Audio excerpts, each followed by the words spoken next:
Kanchan Raj Hajipur Vaishali.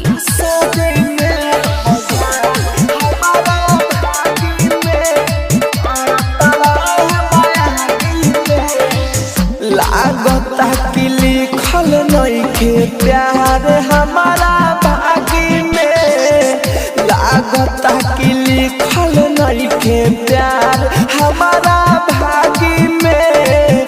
Busy रही शादी में हम जरता रहे मायागी में, बीजी रही शादी में हम जरता रहे मायागी में।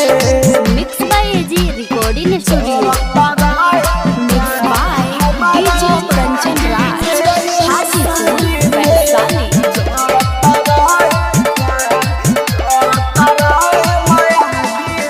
रोई हमारा दिन, रोई हमारा दिन, रोई हमारे आत्मा हरे घड़ी।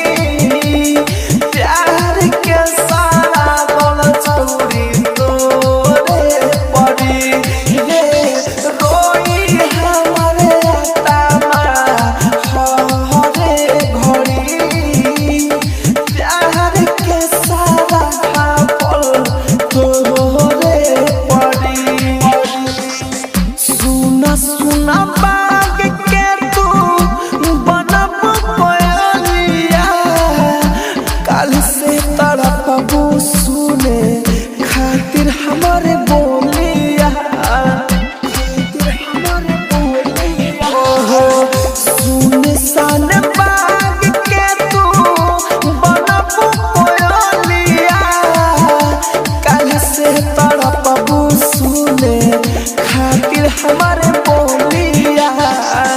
प्यार के लपेट के खइह रोटी और सागी में, प्यार के लपेट के खइह रोटी और सागी में। बीज रही शादी में हम जरता रहे मायागी में, बीज रही शादी में हम जरता रहे मायागी में। एजी एंटरटेनमेंट की धमाकेदार प्रस्तुति।